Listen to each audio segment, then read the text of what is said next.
Bago pa makahuma si Gilier ay muling naupakan na naman ito ni Bentacourt na nagpupuyos sa galit. Hindi niya sila inawat, hinayaan at nanood niya lang. Si Alex naman ang hindi lumalaban kay Nick na tinatanggap ang lahat ng mga suntok nito. Yung tipong yun ang kabayaran ng lahat ng mga kasalanan. Tama na Nick, gusto mo bang mawalan ka ng lisensya? Sigaw ng ama nang makitang sobrang wasak at duguan ng mukha ni Alex. Hindi naman niya hahayaang maging kriminal dito ang sariling anak. Doon siya nahimasmasan na agad itinigil ang kanyang ginagawa. Puro dugo ng kamao niya na mula sa mukha ni Alex. Kulang na lang ay tanggalan niya ng ngipin at pulbusin pa ang pagmumuka. Makakaalis ka na Alex, ani Giliar na makatayo na parehong dalawa. Panindigan mo sinabi mong hindi mo na itutuloy ang kasal kay Nati. Dahil oras na guluhin mo pa siya, ako ang gugulpi sa'yo. Dagdag ni Gilier sa lalaking hindi na makagulapay sa dami ng suntok na kanyang tinamo kay Bentacourt. Iika-ika itong lumabas ng study room ng matanda. Naiwan silang mag-ama sa loob ng study room. Pagsara ng pintuan ay nanilisik ng mga mata ni Gilier na hinarap si Nick. Nangihinang napakapit na si Nick sa likod ng sofa. Alam niya ang mga tingin ng ama. Paniguradong delubyo ang hatid nito sa kanya na hindi niya inaasahang mangyayari dahil panandalian niya yung nakalimutan kanina. Pwede ka na magpaliwanag, Nick. Tayong dalawa na lang ang nandito. Dad, lumuhod ka. Umalingaw-ngaw yung sigaw ng matanda na halos mabasag ang eardrums ni Nick. Walang pagpipilian ay lumuhod siya sa harapan ng kanyang ama. Batid niyang hindi sila matatapos doon kung hindi niya gagawin ang gusto nito. Ang akala pa naman niya ay ligtas na siya dito nang dahil kay Alex.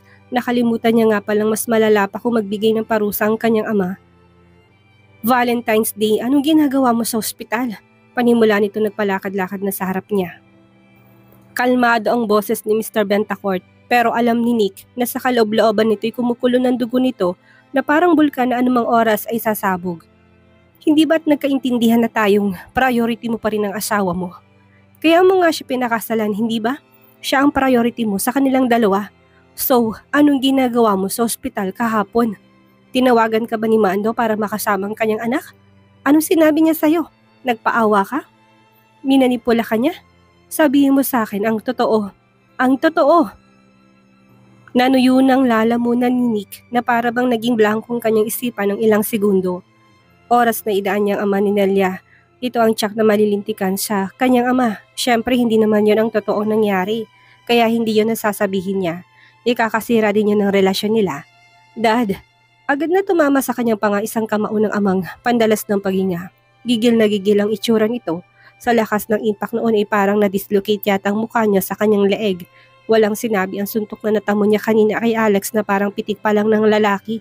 Ito ang solid na suntok na unang beses pa lang niya matitikman sa kanyang ama na nangangalit niya sa galit. Sa lahat ng pagkakataon, asawa mo dapat ang inuuna, lalo na kung buntis siya. Napaawang ang bibig ni Bentacourt, hindi niya alam kung paano yun nalaman ng kanyang ama. Sinabi ni Krisa, maaari, baka nagkausap sila bago pa mangyari ang aksidente ng ama nito. Nagsumbong na muna, subalit napaka-imposible naman noon na mangyari.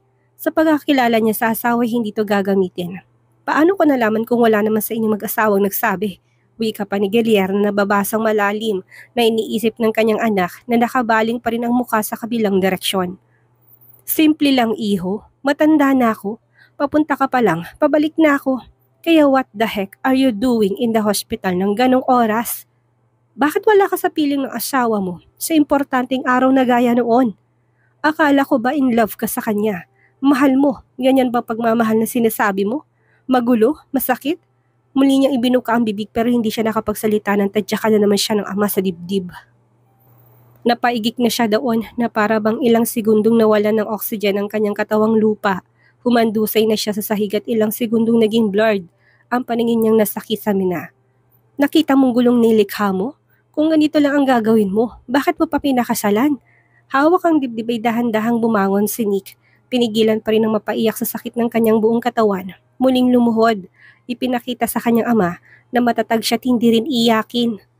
Luluhod ka sa harapan ng asawa mo. Hihingi ka ng tawad at bilang isang lalaki, i-divorce mo siya.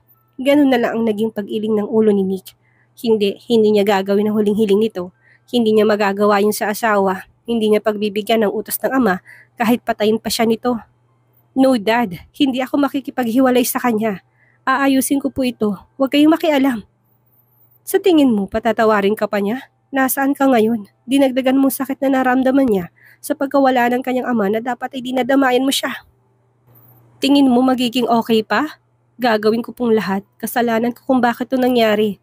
Hindi ako mangangatwiran sa kanya. Tatanggapin ko lahat ng masasakit na sasabihin niya.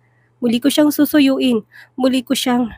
Paano kung hilingin niya na maghiwalay na lang kayo? At palayain mo siya? Ibibigay mo pa rin ba? Ang sabi ni Nick, hindi siya iiyak, ngunit ang katanungang iyon ng kanyang ama ay nagbigay sa kanya ng dahilan upang bumuhos ang mga luhang kanina pa niya pinipigilan. Hindi niya kayang mawala ang asawa. Aminado siyang mali na pumunta siya ng hospital kung hinihintay siya nito. Gusto lang naman niyang bigyan ng bulaklak si Nelia. Pagkatapos noon ay umalis na rin naman siya agad.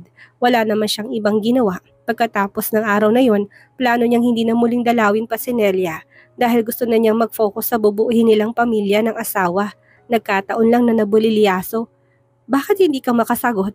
Ibibigay mo bang gusto niya, Attorney Bentacourt? Hindi po, Daddy. Hindi ko po kaya. Paulit-ulit na iling ng ulo ni Bentacourt habang patuloy na lumuluha. Hindi mo pala siya kayang mawala. Pero bakit mo yun ginawa? Sa katangahan mo lang? Kagaya ng pangako ni Mrs. Bentacourt at Natty, sinamahan nilang asikasuhin ni Chris ang mga kailangan nila upang masimula mabigyan ng burol ang kanyang ama habang nasa ospital pa rin ang madrasta at nagpapagaling. Hindi nila siya iniwan. Sa unang araw ng lamay ay silang naging katuwang na sumunod na araw ay saka palang nakita ni Chris si Mr. Bentacourt. Masama man ang loob ay dumaan sa isip niya si Bentacourt na hanggang sa mga sandaling yun hindi nagpapakita sa kanya upang damayan siya. Ang una niyang naisip ay baka talagang ayaw ng asawa sa kanya, sa kanilang mag-ina. Wala rin si Alex. Tanging si Peter at ibang mga kakilala niya ang pumunta doon. Naroon din si Rita. Nasaan ang future husband mo? Pasimple nitong tanong na nagtataka kung bakit wala ito sa paligid. Hindi na kumalat ang nangyari sa ospital na inasikaso na ni Mr. Bentacourt upang wag madungisan ang pangalan ng mga taong kasangkot doon, lalo na ng kanyang anak. Kaya rin siya hindi kaagad nakapunta. Hindi ko alam. Ha? Paano hindi mo alam, Krisa? Puno na pagtataka si Rita na nilingon ang kasamang si Rodel. Hindi na sumagot si Chris ang walang panahon para pag-usapan ng para sa kanya'y walang kwentang asawa. Batid niyang galit siya pero sa pakitang tao na lang sana at pakikisama hindi man lang ito pumunta. Kahit magpakita man lang doon, kahit saglit lang bilang respeto sa kanyang ama man lang. Nag-away ba kayo? Sa ganitong panahon pa talaga?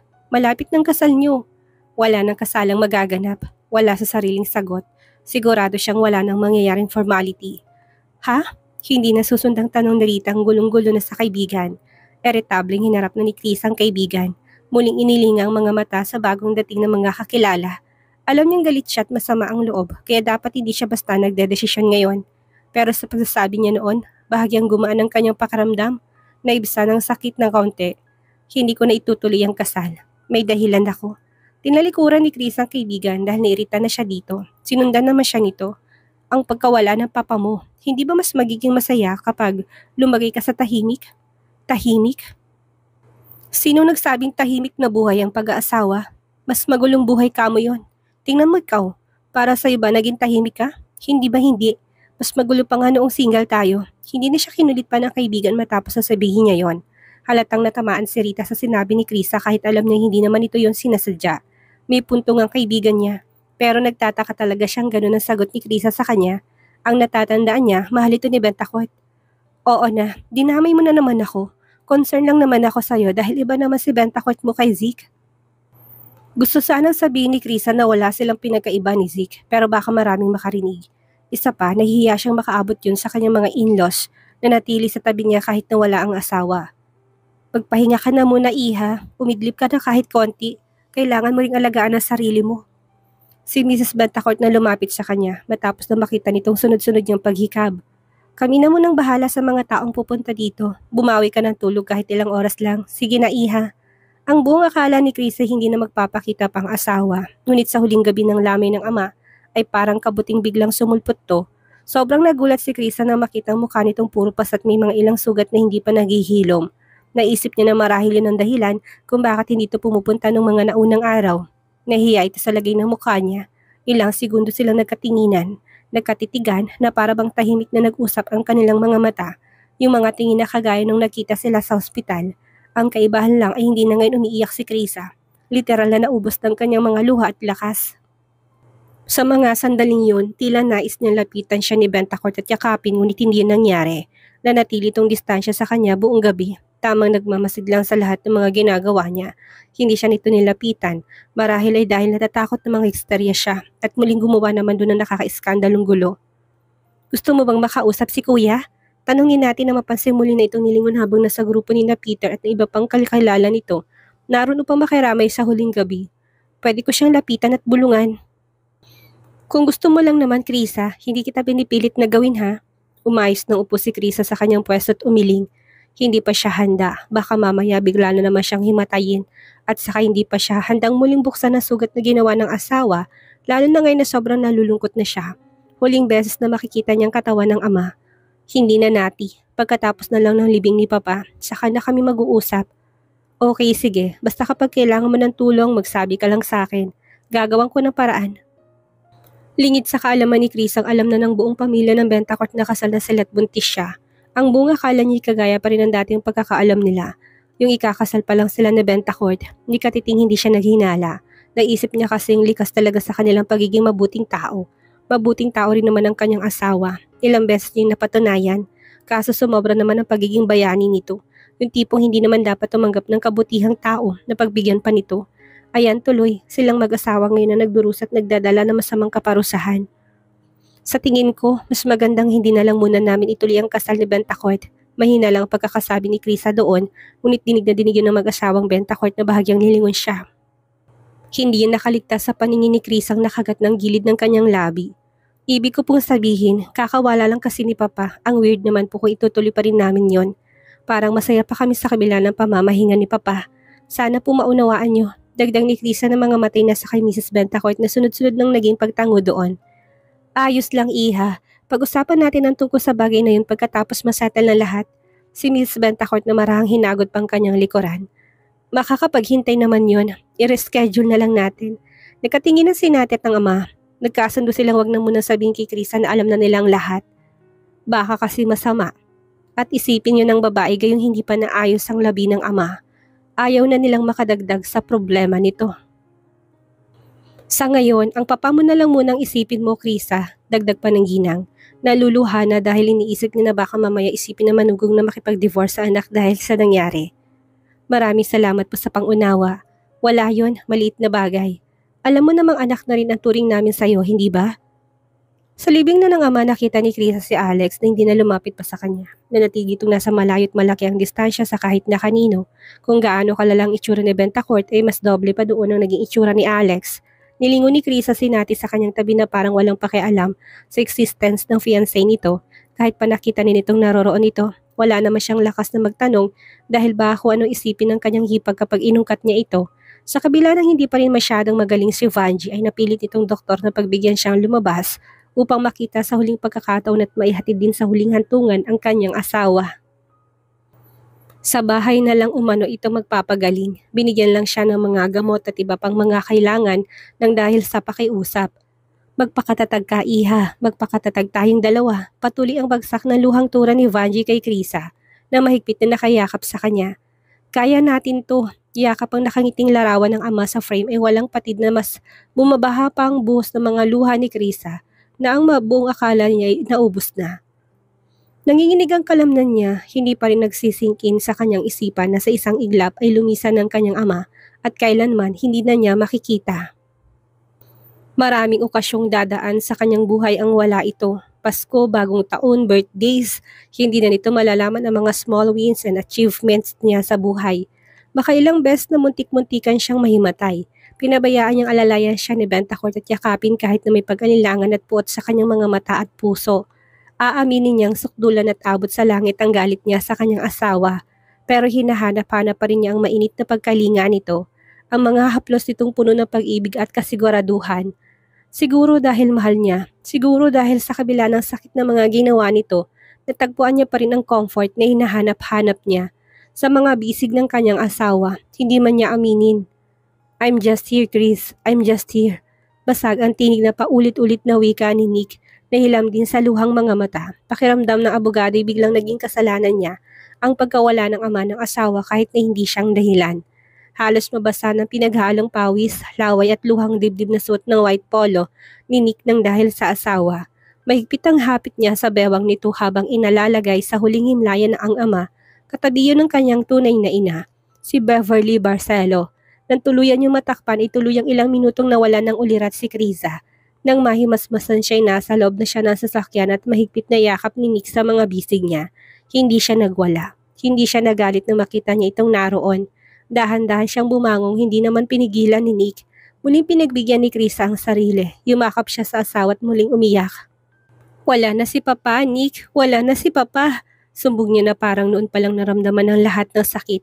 Noon pa lang niya nagawang ilabas ang kirot nito. Walang imik na muli siyang mahigpit na niyakap ni Bentacourt habang hinahagod ang likuran. Tahimik na rin ang luhang pumapatak mula sa kanyang namumulang mga mata. Hindi man lumawig ang samahan nila ng ama nito na minsan lang niyang nakilala, batid niya kung gaano nito kamahal si Kriza. Walang kahit na anong salitang namutawi sa kanyang bibig, ni ang paghingi ng sorry hindi niya ngayon masabi. Damang-dama niyang sakit sa boses ng asawa. Hinayaan niyang ilabas ni Kriza ang lahat ng marahil. Kung wala silang away nung unang gabi pa lang na mawalang amay nagawa na nitong pakawalan habang kino-comfort niya ng mahigpit na yakap. Yung kaisa-isang pamilya ko, iniwan na rin ako. Hindi na siya nakapaghintay makita si baby. Hindi na siya makapaghintay na magkaroon tayo ng formal na kasal. Masuyong hinalikan ni Bentacourt ang tuktok ng ulo ng asawa. Sa paraang yun hinihiling niya na sana maibsan ang sakit at lungkot na nararamdaman nito ng mga sandaling iyon. Nakasubsob pa rin ang mukha nito sa kanyang dibdib. Patuloy sa pagbalo ang kanyang mainit na mga luhang tila pa walang katapusan. Hinayaan niya lang din ito. Maraming nagmamahal sa'yo. Isipin mo na lang na nagpahinga na si Papa. Wala na siyang sakit na mararamdaman. Wala na siyang anumang iisipin na ngayon doon. Baka nga sa mga sandaling ito, pinagyayabang ka na niya sa mga kakilala niya doon. Sa kabila ng sakit, sobrang comforting ng mga salitang yun mula kay Bentacourt kay Kriza. Kahit na ang simple, halos maubos ng mga taong nakipaglibing nang tumigil sa pag-iyak si Kriza at lumabas ng sasakyan ng asawa. Ang buong pamilya Bentacourt na lang din ang naroon at saka si Vanjie, hinihintay sila. Sinabay ni na Mr. Bentacourt si Vanjie pa uwi kahit na tumanggi na sila na lang ang magsasabay. Pupunta rin naman kami sa inyong bahay at mamaya pa uuwi, iha. Sa amin na siya sasabay. Giit ng ginang na sinulapan ng kanyang anak. Batid ni Kriza kung ano pa akin ng mga tot hindi niya alam kung makakaya niyang pag-usapan ng bagay na yun ngayon. Kay Bentacourt ka na sumabay. Doon na lang tayo magkita, iha. Naging tahimik ang kanilang biyahe pa uwi na sobrang nakakapanibago kay Kriza dahil tanda niya masaya sila kapag magkasama ng asawa. Walang imik na nakatanaw lang si Kriza sa labas ng bintana at nasa unahan lang din ang mga mata ni Bentacourt. Nagpapakiramdaman. Kapwa nag-iisip kung bubuksan na ba ng isa sa kanilang problema nila upang paunti-unti na nilang pag-usapan. Ngunit sa bandang huli, wala sa kanilang naglakas ng loob na sabihin yon. Ganun din ang sa isipan ni Bentacourt. Iginalang nilang araw na yon dahil paniguradong nagdadalamhati pa rin ang asawa sa pagpanaw ng kanyang ama. Marami pa namang araw na pwede yung banggitin. Nagpa-check up ka na ba? Namamaos ang tinig ni Chris ang nakalingon na ngayon sa mukha ni Bentacourt. Nakita niya sobrang lala na mga sugat nito ng karamihan ay bukas na sugat. Kailangan mong uminom ng gamot para sa mga sugat, baka magkaroon ka ng infection. Dugtong pa niya gamit ang mahinang tinig.